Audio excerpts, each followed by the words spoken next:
Anyone trying to crown a language as the hardest is lying to you. Today we're looking for the truth. What actually makes the Big Five hard to learn? Well, in this internal audit, we're gonna see their phonology, their writing system, and their grammar, rate them out of 5, and see where the pain lies. Without any further delay, let's go. My name is John Smith. I'm utterly insane. I believe in practicing my flashcards and reading as much as possible. I think I'm going through a very Chinese time in my life. Chinese phonology. Oh, wow. Raise your hand if you know about the tones. Yeah, that's what I thought. Chinese has 4 regular tones and 1 quantum superposition tone. To make things simpler, I'll explain this using English examples. You're at a doctor's office. Open your mouth and say, ah. There you go, tone 1, high and flat. Someone just said something and you didn't overhear them. What? Tone 2, middle, rising up. Tone 3 is a particular one because it has 2 sounds. Normally, it's a low, creaky sound like, At the end of a sentence, it's more like you're frustrated with someone. What? Tone 4 is the shortest and fastest. Imagine you see your cat about to knock something over. No! I have no idea how to do tone 5 because it changes based on what comes before it. I'm never gonna be Chinese. Never practice tones in isolation except at the absolute beginning because most words in spoken Chinese are 2 syllables long to avoid ambiguity. There's also tone sandy. Yes, tones change in certain cases, get with the times, but it's very predictable and simple and it's nothing like Hokkien. The thing is, nobody's going to understand you if you put the right tone over the wrong syllable. I know from personal experience. To understand Chinese consonants, you need to understand aspiration. Hold your hand up to your mouth. Say pie. Then say spy. Notice the difference? Well, that puff of air is the only difference between pairs of consonants. Chinese has very few voiced consonants, and b, d, g are not among them. The only reason they're written like this is because pinyin favors efficiency compared to the more accurate Wade-Giles system that used to be the standard back when the British could pull up and sell you illicit substances at gunpoint. It's not a myth to bust. Chinese phonetics are in a league of their own. 5 out of 5 on the difficulty scale.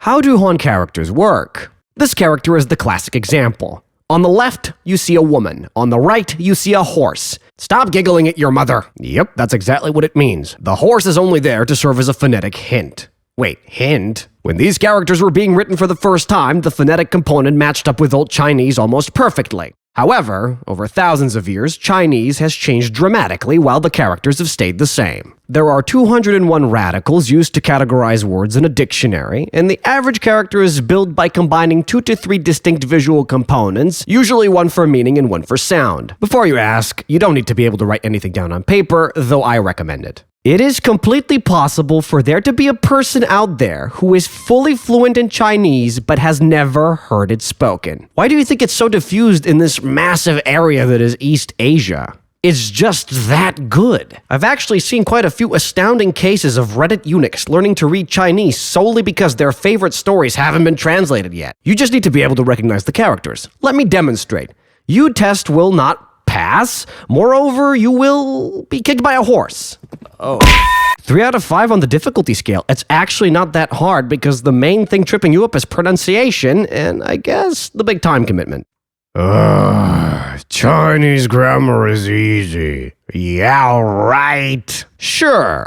If you wanted to order a tuna fish sandwich or ask me where I bought my auspicious 12-foot concrete statue of Deng Xiaoping, it's easy enough. Here's my counter-argument. These 2 particles are used in so many different contexts that they will mind break you. The language is full of exceptions and restrictions. It's not that simple just because it's full of particles. Word order is so important that even a slight change in it can make a sentence completely invalid. Tie your hair to the roof and prick your thigh with an awl. Typically, a person's first exposure to Chinese comes from translated versions of these 4-character-long idioms that are required learning if you have any hopes of sounding natural. First and foremost, they don't make immediate sense, at least most of them, so you need to look them up. Second of all, there's a lot of them, and third, most Chinese people know them. The language has a penchant for communicating nuanced actions through extremely abstract and metaphorical means. Not that that's a bad thing, but most of us can't pronounce good morning. Chinese grammar gets a 4 out of 5 on the difficulty scale. It's not that simple at all. My lord, what can I say about Japanese that hasn't been said 1,000 times already? The Japanese language learning community dwarfs all others by a significant margin. It's so big, I'm afraid of making light of it because they've probably penetrated governments and could order in an airstrike on my exact location. Let me put it to you straight. If you don't speak Japanese well enough to call the Tokyo police and tell them about the menace streamer harassing people right in front of you, why are you worried about pitch accent? People can understand you without it. Instead of wasting all your time, focus on what will actually give you some genre foundation. English and Japanese actually share quite a few sounds, but the romanization isn't accurate everywhere. Japanese has 5 vowels, but the oo isn't actually the same kind of oo you'd find in a language like Italian.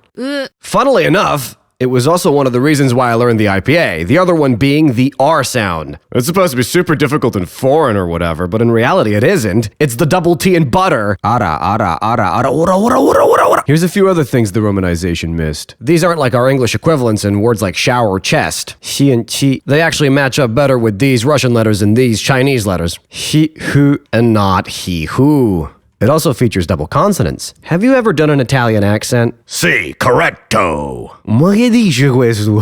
I'm gonna rate it a 3 out of 5 on the difficulty ranking. It's both easier and harder than presented. Japan didn't just borrow kanji from China in one go. They imported them in waves over several centuries. Nothing matches up at all. When a kanji stands alone or has hiragana trailing after it, it's the original Japanese word for that concept, or the kunyomi. When kanji are squished together into compound words, you pronounce them as Japanese approximations of how the Chinese pronounced them 1,000 years ago, or onyomi. Like I said, the real headache is that most kanji don't have one of each reading. They have multiple readings. It makes learning feel like chain-smoking menthols on a marathon run up Everest, but once you stop searching for meaning and just learn them on a case-by-case basis, it gets easier. To write their own language down, Nara period elites started using a select few Chinese characters as phonetic representations of Japanese syllables. Manyugana's cursive derivatives became hiragana and katakana respectively. All three are one and the same, with different aesthetics. Generally speaking, you should think of hiragana as the connective tissue that keeps particles and verb endings attached to the nouns. There is also a strong editorial preference for writing pronouns, adverbs, and conjunctions in it, as it improves readability. Writers also default to hiragana when a character is too obscure for the general public to know, or to soften the feel of a sentence, as kanji can feel academic in certain contexts. Overall, developing literacy is time-consuming, but there's less to worry about in the long run, as half of anything written is phonetically spelled out. Japanese writing is a solid 5 on the difficulty scale, but not Even though they share a writing system, Japanese is nothing like Chinese when it comes to how it builds its sentences. Japanese is strictly subject-object-verb. You don't say, I eat the apple, you say, I the apple eat. Completely fine for a simple sentence, but when you have a massive multi-clause thought, you're left hanging in pure suspense, waiting for the end of the sentence to find out if she's dumping you or if she wants kids. How do you know who's doing what to whom if the verb is all the way at the end, you might be asking? Particles! You slap them onto the end of nouns to define their role in the sentence. But unlike Russian cases, Japanese uses the same endings for every noun. The good news is that Japanese doesn't have grammatical gender and it doesn't care about who's doing the action. So I eat, they eat, she eats, it doesn't matter, the verb stays the same. We're not getting mind broken here, thank Lord. The bad news is that it conjugates for literally everything else. Tense, negativity, passive voice, causative voice, politeness! Ugh. The most polite level would be to elevate the listener and humble yourself. The least polite level mostly revolves around trilling all of your R's and finishing every line with Sudaruga. On the difficulty scale, it's not a myth, 5 out of 5. It's literally Japanese. You're midway through the video, and if you like it, like, comment, and maybe subscribe. Assalamu alaikum, and may God upgrade you to air conditioner. While Arabic phonology seems intimidating, it's actually quite manageable. For starters, modern standard Arabic vowels fully overlap with English, and vowel length is also not an issue. No, beginners usually struggle with consonants. Qaf, Ain, Habibi. Half of the work is already cut out for you though, because th and the are a sore spot for many learners, but we already have them in English, so it's good. Secondly, you will encounter the emphatic consonants. Instead of seeing them as entirely different letters, it's easier to think of them as standard consonants that simply change the sound of the vowel following them. Finally, MSA features double consonants. Have you ever done an Italian accent? I'm giving Arabic a 3 out of 5 on the pronunciation difficulty scale, simply for the reason that consonants are much more precise and easier to learn than vowels will ever be. It's no secret that this channel has a raging obsession with Arabic calligraphy. You know what an abjad is, don't you, soldier? Right to left, no vowels! Arabic doesn't write vowels, but it signals them with the glottal stop, the wa and the ya. The use of this system is the reason why these two words can be differentiated in written text. I can write with this system in English as well, and you can read it just fine. Letters change shapes based on their positions. Some fuse together, others never connect, some look identical. If you go to Arabic alphabet... alphabet. On Wikipedia right now, you can learn all of that in a week by psychotically scrolling them in your notebook over and over and over. 1 out of 5 on the difficulty scale. It's just like an alphabet, just slightly different. Trust me, it's actually very easy to read and write.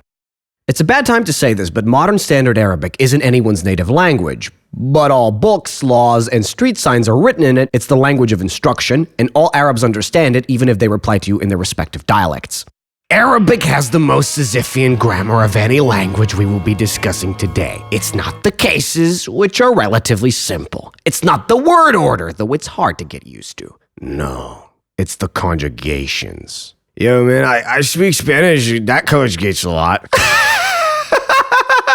You don't know nothing. All Arabic words are made from 3-letter consonant roots which carry the key concept. For example, kataba for writing, salama for peace, darasa for learning. So, form 1 is your basic verb, like taking the root kataba and you get kataba. To create new meanings, like doing something on purpose or doing it with someone, you run that root through forms 2 through 10. For all 5 of you still watching, this involves consistent rules like doubling consonants or adding specific prefixes. Yes, for learners, this means memorizing massive conjugation grids. Put the rope down! It's not as bad as it sounds. Most roots naturally only fit into 3 to 5 of these patterns. You can't force a word into a form that doesn't make sense. And the dictionary will always tell you which ones are valid. Arabic verbs are split into 2 voices, active and passive. With each voice, the verb splits into 2 states, complete and incomplete. The present tense has 3 extra moods, the subjunctive, the jussive, and the imperative. Arabic verbs are conjugated for gender and number, and they're very specific. They wrote?